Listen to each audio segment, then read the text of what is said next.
마가복음 16장입니다. 안식일이 지나매 안식일이 오늘날 무슨 요일이죠? 토요일이죠. 구약의 십계명 속의 안식일은 안식일을 지키라 그렇게 되어 있죠. 십계명 속에 있는 오늘날은 무엇을 지키라? 주일을 지키라. 안식일을 지키지 않고 주일을 지킵니다. 그런데 여전히 안식일을 지키고 있다는 것은 예수님께서 오신 것을 인정치 않는 것과 똑같다 라고 볼 수 있어요. 구약의 계명 그대로 지키고 있는 것과 같다. 그렇게 볼 수 있고, 안식일은 신약의 주일이 되고, 구약의 안식일은 무슨 날? 쉬는 날. 안식하는 날입니다. 구약은 신약의 주일은 무슨 날? 일하는 날. 아버지께서 이제까지 일하시니 나도 일한다 했던 것처럼 신약은 일하는 날입니다. 다만 무슨 일을 하는 것이냐? 세상에 속한 일을 하는 것이 아니고 주님의 일을 하는 날이다. 주님의 일, 병든 자 돌아보고 귀신 들린 자 돌아보고 배고픈 자 돌아보고 구제하고 선교하고 선교하고 예배하고 이와 같은 일을 주로 하는 것이 안식일날 하는 주일날 하는 일이라 볼 수 있습니다. 이제 마가복음 16장은 안식일이 지나고 예수님께서 부활하신 부분으로 진행이 되는데 안식일에 대해서 잠깐 살펴보겠습니다. 안식일이 지나매 막달라 마리아와 야고보의 어머니 마리아와 또 살로메가 가서 예수께 바르기 위하여 향품을 사다 두었다가 예수께 바르기 위하여 이 예수님 어떤 예수님이십니까? 예수님께서 십자가에 달려 죽으시고 피 흘려 죽으시고 피 범벅이 돼서 죽으시고 그리고 아리마대 사람 요셉하고 니고데모가 향품으로 예수님을 더 싸서 무덤문에 넣어뒀던 그 예수님이십니다. 예수님께서 운명하신 예수님에 대해서 온전한 장례 절차를 치르지 못했던 그 예수님을 볼 수 있죠. 그래서 이 세 여인이 예수님의 몸에 향품을 바르기 위해서 가지고 가는 겁니다. 예수께 바르기 위하여 향품을 사다 두었다가 안식 후 첫날 매우 일찍이, 안식 후 첫날 언제? 주일날 매우 일찍이 곧 새벽에 볼 수 있습니다. 해 돋을 때에 그 무덤으로 가며 서로 말하되 누가 우리를 위하여 무덤 문에서 돌을 굴려주리 하더니 눈을 들어본 즉 벌써 돌이 굴려져 있는지라. 그 돌이 심히 크더라. 여인들이 돌을 굴려낼 수 없을 만큼 그 돌이 큰 돌이었었는데 이미 굴려졌더라 라고 되어 있습니다. 무덤에 들어가서 흰옷을 입은 한 청년이 무덤에 세 여인이 들어가죠. 그리고 한 청년이 무덤 안에 있습니다. 네 사람입니다. 예수님께서 누우셨던 자리까지 하면 5분이 들어가 있었던 자리죠. 그러니까 예수님 들어갔던 그 무덤은 한 사람만 기어 들어갈 수 있는 그런 공간은 아니겠죠. 좀 더 무덤이 크다 이렇게 볼 수 있어요. 한 청년이 우편에 앉은 것을 보고 놀라매. 우편, 청년. 이 청년은 마태복음 28장에 보면 천사라 이렇게 되어 있습니다.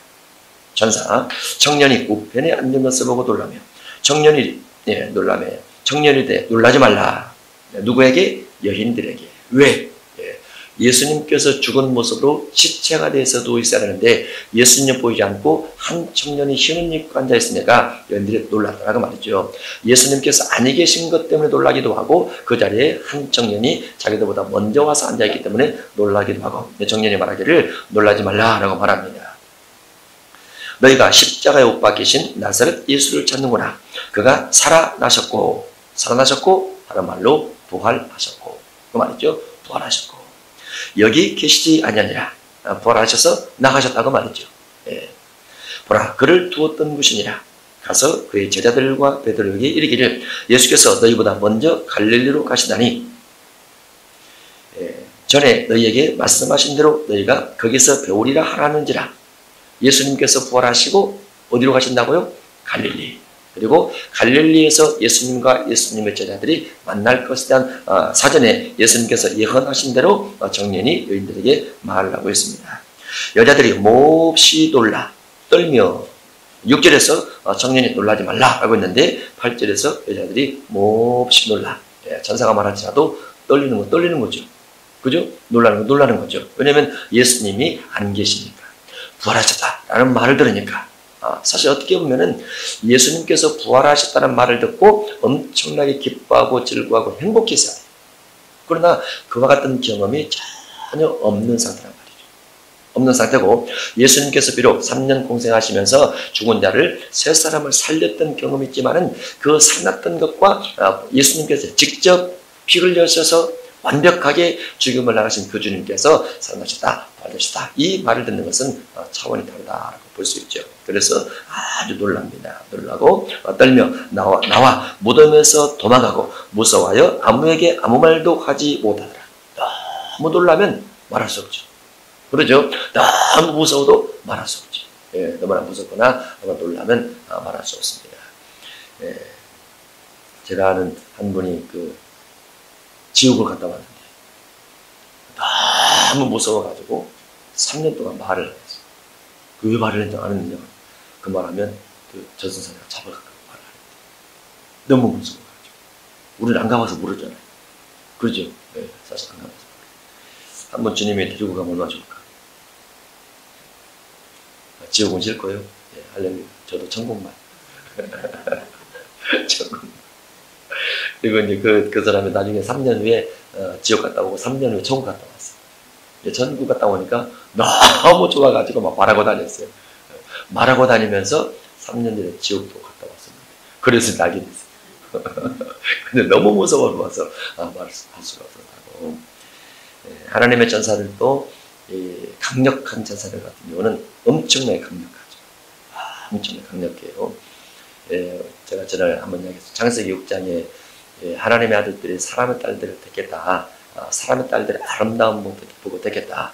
그렇게 되어 있는 것을 어떤 사람이 그 하나님의 아들들이 진짜 천사할 수 있다. 이렇게 설명한 거 보고 절대 전 아니라고 했어요. 왜냐면 사람의 딸들이 아무리 이뻐도 천사가 수천 배 더 이쁘다는 거. 천사가 훨씬 더 이쁘고 천사의 순결함과 천사의 고결함과 천사의 죄성 없음과 그런 것들은 비교할 수가 없습니다. 사람이 비교할 수가 없어요. 훨씬 아름답기 때문에. 그래서 더 그렇게 아름다운 천사가 같은 천사들을 보고도 하나님의 영광 돌리고 그러는데 사람의 아름다움 때문에 결혼을 했다. 이거 말이 안 되고요. 또 오늘 공범에서 하면서 또 무슨 또 문제가 생긴다면 그렇게 한다면 그러면 이사야 14장 12절 이하에서 그 천사가 타락이 되는데 타락된 모습이 타락된 결과가 창세기 1장 2절에서 흑암이 기쁨 위에 있더라 라고 되어 있고 그러면 이사야 14장에서 타락된 천사가 창세기 6장에서 또다시 타락이 되나? 일반 천사 중에서 또 타락된 천사가 또 나오는가? 그건 불가능하다고 봐요. 불가능하다고. 왜 불가능하냐? 우리 눈에는 천국과 지옥이 안 보여요. 우리 눈에는 영적인 세계이기 때문에. 그런데 천사들 세계에서는 지옥이 그대로 보이죠. 우리가 그 화산 폭발에서 마그마가 흘러내려오는 것을 보듯이 그 마그마가 흘러내려오는 마그마에서 짐승들이 죽어버리고 삶 다 녹아버리는 걸 보듯이 천사들은 음부에 있는 영혼들이나 지옥 간 영혼들이 얼마나 고통스러운 늘 현실적으로 늘 본단 말이죠.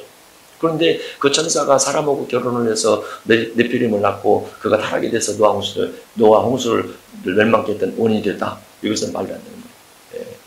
우리 사람처럼 지옥이 안 보인다든가 그럴 수가 있지만 천사는 지옥을 다 보고 있기 때문에 두 번 타락은 어렵다고 봐요. 그래서 첫 번째 타락했던 그 천사들이 하늘 천사의 3분의 1을 미혹해서 그러다가 자기 편을 만들어서 결국은 그 천사 외에는 그 뒤로는 타락이 없다.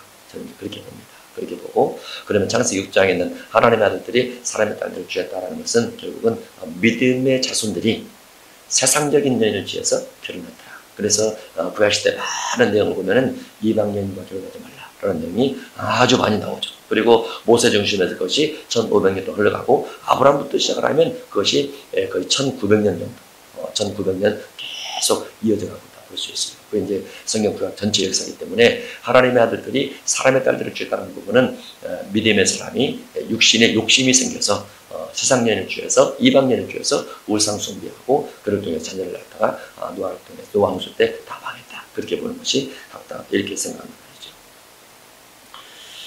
전사에 대한 부분. 마가복음 16장 9절입니다. 예수께서 안식 후 첫날 일어나시니 살아나신 후 부활하신 후 전에 7 귀신을 쫓아내 주신 막달라 마리아에게 먼저 보이시니 예수님은 일곱 귀신을 쫓아내 주신 막달라 마리아에게 예수님의 부활을 제일 먼저 나타내 보이십니다. 예수님은 귀신을 셌다. 그래서 일곱 귀신이 있었다. 이걸 알고 계시죠? 우리는 귀신을 못 세죠. 못 세죠. 마가복음 5장에 보면은 그 거라사 귀신 들린 사람의 몸에서 귀신이 나왔는데 짐승이 들어갔어요. 그래서 짐승이 돼지 2,000마리가 바다에 몰살했다. 이렇게 되어 있어요. 그래서 그 근거를 가지고 한 사람 몸에 2,000마리 귀신 들어갈 수 있다. 이렇게 이제 우리가 이야기를 하는데 이 본문에 보니까 일곱 귀신을 쫓아내 준 막달라 마리아에게 일곱 귀신이 들어갔었다. 이렇게 성경에 기록이 되어 있어요. 사람 몸에 귀신이 들어갈 수 있다라고 볼 수 있죠. 믿는 사람에게도 귀신이 들어갈 수 있다. 그렇게 볼 수 있죠. 마태복음 16장 베드로의 신앙 고백이나 그리고 고린도후서 12장 사도 바울의 사탄의 사자, 육체 가시가 사탄의 사자로 하나님께서 은혜 가운데 넣어줬다. 이렇게 기록이 되어 있기 때문에 믿는 사람도 몸에 귀신이 있다. 이렇게 볼 수 있습니다. 막달라 마리아에게 먼저 보이시니 사실은 예수님께서 부활하신 것을 가장 먼저 볼 사람이 누구야 됩니까? 사실은 예수님의 부활을 제일 먼저 목격할 사람은 베드로야 돼요. 베드로. 3년 동안 예수님께서 가장 많이 가르쳤고 가장 총애했기 때문에. 그 다음에 야고보, 그 다음에 요한. 그들은 어디 갔어요 지금? 도망갔어요. 죽음에 대한 두려움, 어떤 고통에 대한 두려움, 이런 부분을 피해서 도망갔고, 예수님의 부활하심을 믿고 3일 만에 부활하리라고 마태 16장에 기록돼서 3일째 그들이 먼저 왔어야되는데 막달라 마리아하고 여인들이 먼저 갔고 예수님께서 막달라 마리아를 먼저 만나주십니다. 마리아가 가서, 지금 10절에 있는 마리아가 가서 이 부분 속에는 마리아 마음속에 무엇이 있는 거예요? 예수님께서 부활하셨다. 죽었다. 살아나셨다. 완벽하게 죽임을 당하셨지만 완벽하게 부활됐다는 것을 마음속에 안고 담고 마리아가 가서 예수와 함께 하던 사람들이 슬퍼하며 울고 있는 중에 이 일을 알림해 하고 그들에게 부활의 소식을 전달을 합니다. 마가 16장 11절 그들은 예수께서 살아나셨다는 것과 마리아에게 보이셨다는 것을 듣고도 믿지 아니하니라. 막달라 마리아가 부활에 대한 소식을 전했고 그것을 들은 사람들이 듣고도 믿지 아니하니라 말했습니다. 에이, 예수님께서 죽은 가운데서 살아나셨습니다. 에이, 헛것을 받겠죠. 잘못 받겠죠. 착각하지 마세요. 그렇게 말을 했겠죠. 우리도 아마 그 현장에 있었더라면 그럴 겁니다. 우리도. 왜냐하면 우리가 사실 믿음이 있는 것 같지만 사실 믿음이 없어요. 우리가 믿음이 있는 것 같지만 사실 믿음이 없어요. 믿음이 없어서 예수님께서 말씀하신 많은 부분들 거의 안 믿습니다. 안 믿고 성경에 대한 정말로 많은 부분들도 안 믿는 부분이 사실 많아요. 사실 그러다 보니까 눈으로는 보고 지식으로는 머리에 들어오는데 삶에서 심장에서 그것이 믿어져서 내 삶에 적용되는 데까지 못 가는 부분이 아주 많아요. 그래서 그런 부분을 가지고 기도를 하면서 하나님의 말씀이 내 심장 속에 깨달아지고 지식으로 들어온 것이 내 삶 속에 적용되어질 수 있도록 깨닫게 주옵소서. 이런 기도가 늘 있어야 돼요. 늘 있어야 돼요. 그래서 이사야서 6장이나 29장, 마태복음 13장에 보면 너희는 보기는 보아도 듣기는 들어도 깨닫지 못하고 알지 못하고 보지 못하고 들을 수 없을 것이다 라고 되어 있어요. 분명히 보기는 보고 듣기는 듣고 뭔가 지식으로 쌓이긴 쌓이지만은 깨달음이 전혀 안 오더라고 말이죠. 깨달음을 위한 기도가 꼭 필요합니다. 오케이. 말씀은 성도는 반드시 깨달음을 위한 기도가 필요해요. 우리가 예를 들어서 누가복음 19장에 삭개오 사건을 다 알아요. 삭개오 사건을 다 아는데 삭개오가 거기서 내 소유의 절반을 가난한 자들에게 주기 싸우며 만일 이것을 토색한 일이 있거든 내 배를 갖겠나이다. 그 부분을 많이 본단 말이죠. 그러면서 그 부분 속에 그러면 삭개오는 전에 이것을 토색한 일이 없다 라고 저는 그렇게 보이는데 전에 그가 토색했을 것이다. 들림을 토색했지만 전에 토색했는데 예수님 만나서 그걸 내놓으려고 그러는 것이다. 이렇게 해석한단 말이죠. 그런데 앞에 단에 무엇이 들어있냐면 만일이라는 단어가 들어있어요. 만일이라는 단어가 이것을 토색한 일이 없다는 얘기거든요. 없지만 혹시라도 자기도 모르게 했다면 내가 갖겠나 이렇게 말하는 것인데 만일이라는 단어가 안 깨달아지면은 그가 예수님 만나서 자기 잘못을 시인하고 있는 것이 이렇게 말하시게 되고 그렇게 들었던 것을 믿음으로 간직하고 있으면서 그 이상 단어가 안 보이게 만들어진다고 말이죠. 그래서 성경 읽으면서 성경이 잘못된 부분에 대해서 성령의 관점에서 조명을 받아서 명확하게 볼 수 있는 깨달음에 대한 기도는 꼭 필요하고, 예수님께서 마태 16장부터 죽고 3일 만에 부활하리라, 이 부분을 반복적으로 여러 번 말씀하셨어요. 그러면 예수님께서 말씀하셨기 때문에 3일째 되는 날 예수님을 찾아가거나 예수님께서 3일째 누군가 보고 부활했다는 말을 전해들면 그 말을 듣고 믿음이 생겨야 되는데 그 믿음이 저자들에게 안 생겼다는 말이죠. 이것을 우리 미래 시대에 어떻게 대비해 볼 수 있느냐. 예수님께서 재림할 때가 되면 마태복음 25장에 세 가지를 준비해야 된다 라고 되어 있죠. 그래야 들림받는 조건 속에 들어가서 주 앞에 들림받을 수 있고 벽보자 심판을 피할 수 있다. 그러면 마태복음 25장 중에서 우리가 가장 먼저 준비할 것이 무엇이냐면 첫 번째 기름을 준비해야 된단 말이죠. 그 기름 무슨 기름이냐? 단순히 우리가 성령 충만하면 그것이 아니라고 말이죠. 거기서 말한 기름은 예수님께서 구름 타고 재림하시는 그 시대 속에서 성령을 통해서 내 신앙, 내 믿음이 꺼지지 않고 미혹받지 않고 우상 숭배하지 않고 표를 받지 않고 끝까지 인내 가운데서 견딜 수 있는 성령의 인내의 성령의 열매를 위해서 미리 준비기도 해놔라, 그런 뜻이거든요 그게. 그런데 그 시대를 위해서 미리 준비기도를 해놓는 사람은 그것도 깨달음이 있는 사람이요. 그 시대를 알고 그 시대가 주어질 것도 알고 그 시대가 어떻게 진행될 것도 알고 있지만은 그 시대를 위해서 환난과 핍박과 우상 숭배와 표받는 것들을 인해서 그때 피할 수 있는 지혜를 주옵소서. 이렇게 기도를 해놓지 않고 있는 사람은 깨달음이 안 하는 사람, 그렇게 볼 수 있어요. 성경에 대한 깨달음은 삶의 적용으로 반드시 이어져야 되는데 그래야 깨달았다라고 볼 수 있는 것이죠. 예수님께서 부활하겠다라고 말하면 그렇게 믿고 제자들도 준비하고 있어야 되는데 부활된 것을 목격한 자가 가서 말을 해도 그들이 믿지 않았더라라고 되어 있습니다. 깨달음은 굉장히 중요합니다. 12절, 그 후에 그들 중 두 사람이 걸어서 시골로 갈 때에, 이것은 무슨 여화입니까? 이것은 엠마오 두 제자의 여화입니다. 엠마오 두 제자 두 사람이 걸어서 시골로 갈 때 예수께서 다른 모양으로 그들에게 나타나시니, 다른 모양으로. 엠마오 두 제자가 예수님을 알아봤어요? 못 알아봤어요? 못 알아봤어요. 왜 못 알아봤을까요? 예수님께서 마태복음 17장처럼 부활체가 됐단 말이죠. 부활체. 예수님께서 이 땅에 계실 때는 이사야 53장처럼 고난받는 종의 모습을 간직하고 있었기 때문에 예수님의 모습이 나이가 50도 못 될 만큼, 33인데 50에 가까울 만큼 그렇게 피곤하고 고단하고 늙고 주름지고 그랬었는데, 부활체 예수님은 완벽한 모습으로 형체가 바뀌어지게 되죠. 그래서 엠마오 두 제자가 예수님을 알아보지 못하게 된 겁니다. 다른 모양으로 그들에게 나타나시니 두 사람이 가서 남은 제자들에게 알렸을 때 역시 믿지 아니하니라. 두 제자가 남은 제자가 말함에도 불구하고 역시 믿지 않더라. 사람의 부활, 예수님의 부활을 완벽히 믿지 못한 두 가지가 기록이 되어 있어요. 또 이제 다른 내용을 보면은 예수님을 보고도 믿지 아니하리라, 이런 내용도 있습니다. 보고도 믿지 아니하리라.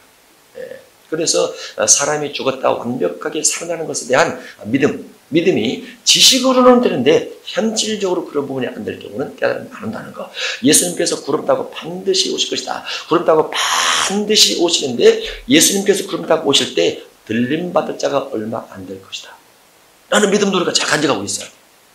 왜냐하면 그날에 많은 사람이 이르러 주여 주여 열어주소서, 그렇게 말을 하죠. 그러면 예를 들어서 곡식을 한 되를 내다 쏟아 부어놔요. 한 되를 쏟아 부어놓는단 말이죠. 그리고 나눠놓습니다. 이렇게 나눠놔요. 그러면 어느 쪽이 많고 어느 쪽이 적겠죠. 그렇죠? 그러면 들림받는 사람은 적은 쪽에 있고 남아있는 사람은 많은 쪽에 있는 겁니다. 이 땅에 주님을 믿고 주님을 섬기는 사람 중에서 올라간 사람이 적고 남아있는 사람이 많은 거예요. 안 믿는 사람 중에서 하대하는 것이 아니고 믿는 사람 중에서 올라간 사람이 적고 안 올라간 사람이 많다고 말이에요. 근데 그게 깨달음이 안 와요. 깨달음이 안 오고 그래도 어떻게 생각하면 우연찮게라도 또 내가 거기 올라갈 수 있지 않을까라고 생각하는데 그건 아닙니다.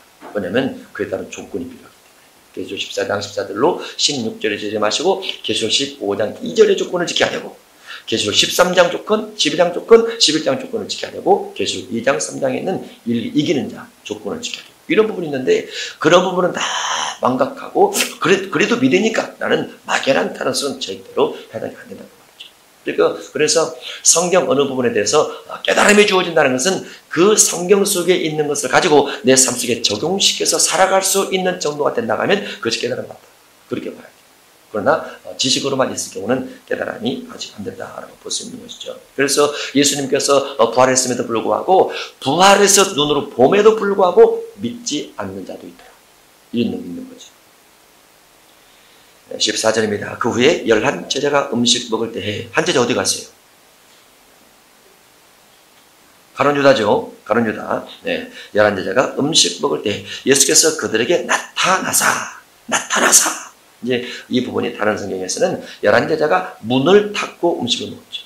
문을 닫고 그리고 예수님께서 그들 가운데 나타나시게 되는데 그럼 예수님께서 문을 닫고 있는 상태에서 예수님께서 벽을 뚫고 들어오셨나? 문을 열고 들어오셨나? 문을 열고 들어왔다. 그런 내용은 없어요. 그런 내용은 없어요. 그러면 부활체의 몸은 시공을 초월한다. 그렇게 볼 수 있죠. 이거 뭐가 관련되냐? 우리가 계시록 20장 1절 이하에 천년왕국 기록되어 있습니다. 그러면 그 천년왕국에 들어가서 살 수 있는 사람들이 계시록 20장 1절로 해서 4절, 5절까지 쭉 내려가다 보면은 왕들이 있어요. 왕들이 있고 그 다음에 성도들이 있습니다. 성도들이 있고 그 다음에 백성들이 있습니다. 그러면 성도들 가운데 어떤 사람이냐면 부활체로 천년왕국에 들어간 사람이 있고 변화체로 들어간 사람이 있고 그 다음에 육체로 들어간 사람이 있어요. 이게 종류가 있습니다. 그러면 부활체로 들어가거나 변화체로 들어간 사람들은 분명히 예수님처럼 육체를 가지고 있고 살과 뼈가 있는 상태임에도 불구하고 시공을 초월해서 움직일 수 있는 그와 같은 그 존재다. 그렇게 볼 수 있어요. 육체는 뭔가 도구를 가지고 움직이고 타고 그렇게 해서 장소가 이동이 가능하지만은 예수님처럼 부활체가 된다든가 또는 첫째 부활에 참여해서 변화체가 됐을 경우는 시공을 초월하기 때문에 그런 모든 눈에 보이는 세계를 초월해서 이동이 가능하다 이렇게 볼 수 있겠죠. 그래서 그 후에 11 제자가 음식 먹을 때 예수께서 그들에게 나타나사 그들의 믿음 없는 것과 이 믿음은 무슨 믿음일까요? 예, 부활에 대해서 믿음 없는 것, 부활에 대해서 믿지 않는 것과 부활에 대해서 믿지 않는 것. 예, 그러면 부활에 대한 믿음이 있어야 된다 그 말이죠. 예수님께서 죽으시고 부활하시고 그 믿음이 필요하다 그 말이죠. 어떤 사람은 예수님 분명히 믿기는 믿는데 창조는 믿을 수 없습니다. 말하는 사람이 있습니다. 예수님 믿기는 믿는데 무리를 걸어간 걸 믿을 수 없습니다. 말하는 사람이 있어요. 예수님 믿기는 믿고 은사가 있음에도 불구하고 고린도 교회 성도들은 너희 중에 어떤 이들은 어찌하여 부활이 없다느냐라고 부활을 안 믿는 사람이 있습니다. 고린도 교회는 모든 은사에 부족함이 있고 지식, 언변에 뛰어나고 예수님의 나타남을 기다리는 그와 같은 믿음을 가진 교회임에도 불구하고 너희 중에 어떤 이든 부활을 믿지 않는 자들이 있다 말이죠. 신기하죠? 분명히 예수님 믿는 믿음은 있는데 부활을 안 믿는 믿음이 있어요. 신기해요. 예수님께서 뿌리는 겁니다. 그러면 여기에 있는 제자를 또 예수님 믿는 믿음은 있죠. 3년 동안 따라다녔으니까.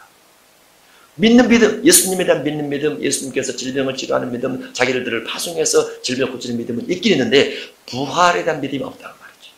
그래서 우리가 믿음을 갖고 있다고 했을 때 믿음의 형태를 잘 생각해야 돼요.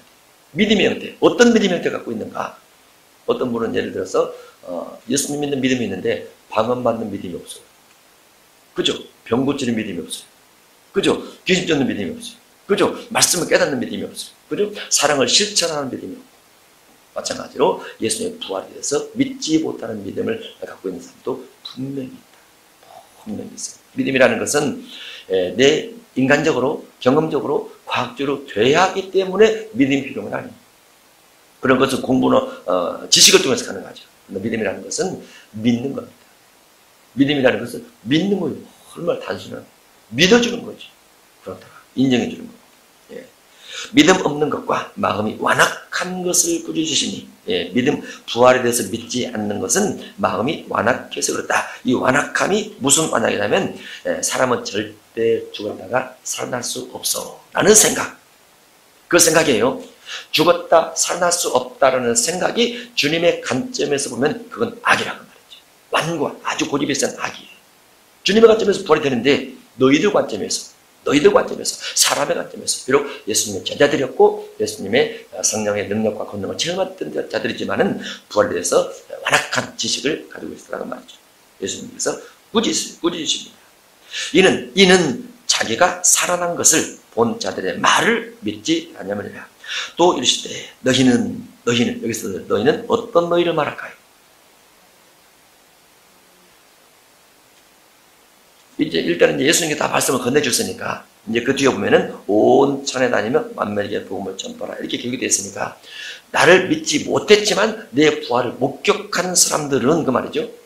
예수님의 죽으심과 예수님의 부활을 목격한 너희는 온 천하에 다니며 이 천하가 중요하죠. 왜냐하면 마가복음 16장 예수님께서 부활하시기 이전에는 예수님의 복음 사역은 항상 유대인을 대상으로 한정되어 있어요.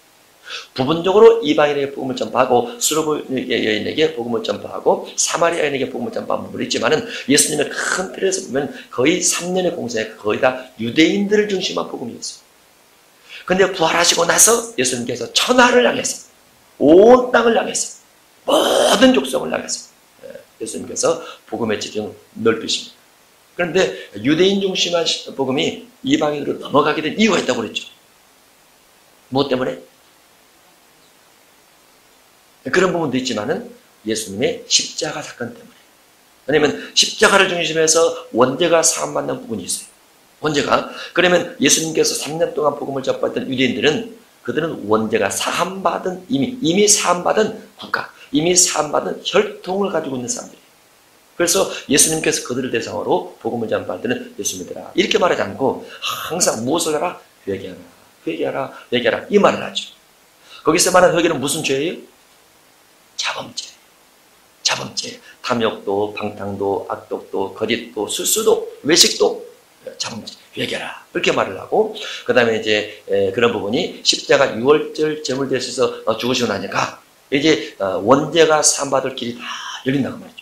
그래서 이방인들이 나가서 복음을 전파하되 그들에게는 회개하라 이렇게 말하지 않고 주 예수를 믿어라. 그리하면 너와 네 집이 구원을 받으리라. 오직 하늘 아래 천하에 예수 그리스도 외에는 구원받을 만한 다른 이름을 우리에게 주신 이지 없다. 이런 말씀들을 계속 전파하게 되죠. 그래서 이방인들의 귀에 들어올 수 있는 발판이 예수님의 십자가를 중심해서 주어지기 시작을 하고 그러면서 예수님께서 부활하신 후에는 천하, 땅끝, 그 다음에 이방인들에게 복음을 전파하기 위해서 가라. 이렇게 온 천하에 이렇게 말씀하고 있다. 볼 수 있습니다.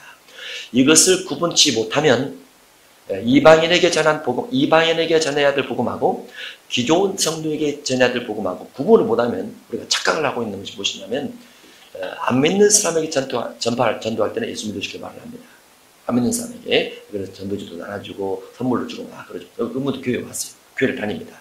1년 지나고 2년 지나고 3년 지났는데도 설교할 때마다 항상 그분들에게 여전히 예수님 믿으세요. 예수님 믿으세요. 이 설교를 계속하고 있어요. 미디하고 맞습니다. 그 말을 여전히 하고 있습니다. 저도 그렇게 했어요. 그러면 예수님은 이미 교회 다니고 있는 사람에게 어떻게 설교했다고요? 회개하라. 회개하라. 이렇게 설교했어요. 그럽니다. 믿고 세례를 받는 사람은 구원을 얻을 것이요. 믿지 않는 사람은 믿고 세례를 받은 사람은 믿고 세례 받고 신앙 고백한 사람은 믿고 신앙 고백하고 세례 받은 사람은 구원을 얻을 것이요. 믿지 않는 사람은 정죄를 받으리라. 믿지 않는 사람은 왜 정죄를 받을까요? 믿지 않는 사람은 죄가 있는 상태 그대로 진행이 되기 때문에 정죄를 받아요. 믿는 사람은 예수님께서 그 죄를, 그 원죄를 짊어져 주셨기 때문에 십자가에서 짊어져 주셨고 감당해 주셨고 대신 형벌을 받으셨기 때문에 그들은 구원으로 가는 거고 예수님을 믿지 않는 사람은 죄가 그대로 있기 때문에 그대로 정죄를 받는 겁니다.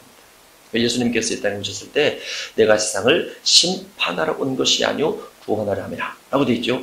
그 말이 무슨 말이냐면 이미 심판을 받은 거예요. 세상에 다. 그래서 그 가운데서 구원받은 자를 주님께서 건져내는 겁니다. 하나씩. 그래서 구원시켜 보신 거예요. 그렇게 볼 수 있죠. 17절 믿는 사람 자들에게는 이런 표적이 따르리니 16절에 있는 믿음 또는 14, 15, 16 예수님께 죽으심과 부활에 대해서 확실하게 믿는 믿음의 사람들 그 믿는 자들에게는 이런 표적이 따르리니 누구든지 예수님 믿는 사람에게도 표적이 따를 수는 있지만은 그 믿음이라는 것이 곧 그들이 내 이름으로 귀신을 쫓아내며 그래서 17절에 있는 믿음이란 귀신 쫓는 믿음을 가진 자들, 그렇게 봐야 됩니다. 귀신 쫓는 믿음을 가진 자들. 왜냐하면 우리가 귀신 쫓아보면은 귀신 안 나가요. 왜 안 나가요? 귀신 쫓는 믿음 없어요. 그러나 예수님 믿는 믿음은 있어요.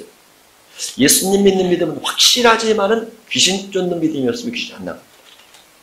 그래서 믿는 자들에게 이런 표적이 따르니 곧 그들이 내 이름으로 귀신을 쫓아내며 귀신 쫓는 무기가 하나 기록되어 있습니다. 귀신 쫓는 무기가 예수님의 이름으로라고 되어 있습니다. 예수님의 이름 마태복음 12장에 보면은 내가 하나님의 성령을 힘입어 귀신을 쫓는 것이면 해서 귀신 쫓는 무기가 성령을 힘입는 걸로 되어 있습니다. 그 다음에 에베소 6장 10절에 보면은 성령의 금 곧 하나님 말씀을 가지라 해서 말씀을 소유하는 것이 귀신을 제하는 한 비결이기도 하다. 그렇게 볼 수 있고요. 그 다음에 귀신을 제할 때 반드시 먼저 할 것이 있는데 무엇을 먼저 해야 된다고요?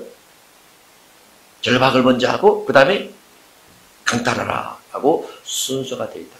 이런 부분들도 기억하고 있으면 좋습니다. 그들이 내 이름으로 귀신을 쫓아내며 새 방언을 말하며 새로운 언어를 말하며 그 말이죠. 방언이 새로운 언어입니다.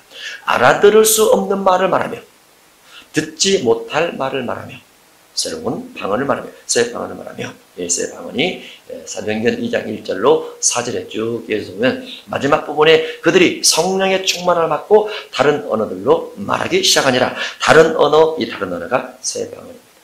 예수님께서 예언하시는 것이죠. 그리고 이제 뱀을 집어 올리며라고 되어 있는데 18절 뱀을 집어 올리며 믿는 자들에게 표적이 따르는데 뱀을 집어 올리며 무슨 똥을 마시자도 해를 받지 않냐며 이제 이 부분도 뱀을 집어 올리며 무슨 똥을 마시자도 해를 받지 않냐며 그래서 어떤 분은 이런 부분을 영적으로 해석하는 분이 있어요. 뭐 그럴 수 있다고 봐요. 그러나 예수님께서 말씀하실 때는 복음 때문에 주어진 이와 같은 사역 속에서 이런 일을 이겨낼 수 있다. 이런 부분으로 보는 것이 가장 좋습니다. 사도행전에 보면은 사도행전 28장에 사도 바울이 멜리데 섬에 들어가서 그 불을 쬐죠. 불을 쬐 때 독사가 와서 무는데 독사를 떨궈버리도 아무런 해됨이 없더라. 라고 되어 있어요. 그게 여기 부분에 성취라고 볼 수 있습니다. 성취. 뱀을 집어 올리며 무슨 독을 마시라도 해를 받지 않으며 병든 사람에게 손을 얹은 즉 나으리라. 병든 사람에게 손을 얹은 즉 나으리라. 병든 사람에게 예수님의 이름으로 말한 즉 나으리라. 병든 사람에게 예수님이 선포하니 나으니라. 여러 치료 방법이 있죠. 혈루증 열이 치료받는 방법 무엇입니까? 예수님 옷가에라도 손을 대게 하시면서 손들이 나왔더라. 라고 되어 있죠. 스로보니 여인에게 말할 때는 여인의 딸을 치료할 때는 예수님께서 내 믿음 들더라. 말 한마디 했죠. 말 한마디 했어요. 베드로의 장모의 열병을 치료할 때는 예수님께서 두 방법을 쓰십니다. 하나는 손을 잡아 일으키시죠. 하나는 열병을 꾸지죠. 그렇게 되어 있죠. 안수하시니 그 다음에 선포하시니 두 가지가 다 들어갈 수도 있어요. 여기에도 그렇게 되어 있습니다. 뱀을 집어 올리며 무슨 독을 마시자도 해를 받지 않으며 병든 사람에게 손을 얹으 나으리라 하시더라. 그러면 예수님께서 제자들에게 손을 얹으면 한다. 그러면 손에서 질병을 치유하는 무언가 전달되더라. 손에서 질병을 낫게 하고 질병을 없애버리는 무언가가 전달되더라. 내 몸에서 능력이 나간 줄 때가 알미로다. 라고 되어 있죠. 그러면 혈루증 여인 같은 경우는 예수님 몸에서 능력이 들어온 줄 깨달으니라. 그래서 손에서 나가기도 하고 들어오기도 하고. 이게 이제 신유사역할 때는 아주 의미가 있는 겁니다. 의미가 있는 거예요. 손을 얹으니 무서워서 얹었다가 얼른 뺐더라. 그럴 수도 있죠. 무서우니까 질병이 넘어올까 봐. 그럴 수도 있잖아요. 믿음을 잘 가지면 되겠죠. 병든 사람에게 손을 얹은 즉 나으리라 하시더라. 주 예수께서 말씀을 마치신 후에 하늘로 올려졌다라는 것은 예수님께서 부활하시고 며칠 정도 계시다고 올라가신 거죠? 부활하시고 며칠? 40일 동안 40일 동안 보이십니다. 그리고 나머지 오순절이 되기까지 열흘 동안 제자들의 모습 전심으로 기도하지. 40일 금식하시고 40일 동안 부활하고 40일 동안 계시고 500여 형제들에게 일시에 보이시고 성찰하시고 그리고 나머지 열흘 동안 제자들이 기도했더라라고 되어 있어요. 주 예수께서 말씀을 마치신 후에 하늘로 올려지사 하나님 우편에 앉으시니라. 하나님 우편에 앉으십니다. 그럼 하나님 좌편에 누가 있을까요? 몰라요. 모릅니다. 어쨌든 하나님 우편에 있어요. 우편에. 예, 우편, 좌편. 좌편에 누가 앉는다. 그건 모르는데 마태복음 20장의 제목이 있습니다. 마태복음 20장 제목. 마태복음 21장은 성전 전결이고 20장 제목이 있어요. 마태 20장 한 어머니의 요구입니다. 한 어머니가 예수님에게 요구를 해요. 나의 두 아들을 당신의 나라에 임하실 때 좌우편에 앉게 하옵소서. 그때 예수님께서 아버지께서 정한 자가 얻을 것이다 라고 말해줘요. 그 말은 아버지께서 정한 자가 좌우편에 앉는 자가 있다고 말이죠. 있다고 말이죠. 그래서 예수님께서 우편에 앉으시니라 라고 보면 한편에 또 있는 사람이 있을 수 있다 볼 수 있어요. 이제 그 마태 20장에 보면 조건이 쭉 써있습니다. 아버지께서 주는 자, 그 다음에 모든 걸 버리고 따라온 자, 그런 내용들이 몇 가지가 들어있어요. 거기에 저자들이 두루 나가 두루 전파할세, 복음을 전파할세, 주께서 함께 역사하사. 주께서 함께, 주님은 부활하셔서 하늘로 승천해서 올라가시지만은 예수님의 제자들 복음을 전파할 때 주께서 누가 함께 따라가 주십니다. 무엇으로? 이제는 성령으로 계속 따라가 주시죠. 그 따르는 표적으로 말씀을 확실히 증언하시니라. 두루 전파할세. 그러면 제자들이 두루 전파할 때 언제부터 전파했을까요? 예, 성령 강림 후에 전파하죠. 예수님께서 승천하시고 열흘 동안은 복음 전파하지 않았어요. 모여서 기도에 전혀 힘썼어요.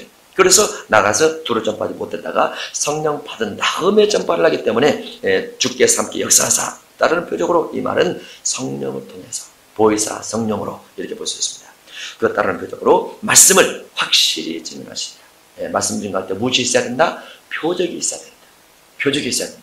그래서 표적 기도도 하시고 말씀 기도도 하시고 두 개가 꼭 필요해요. 우리가 원사는 다 가질 수 없지만은 그래도 방언이라든가 예언이라든가 병 고치는 것이라든가 축사하는 것이라든가 기본적인 것들은 어느 정도 할 수 있는 게 좋다. 그렇게 볼 수 있습니다. 그렇지 않으면은 좋은 의사 소개시켜줄 수도 있죠.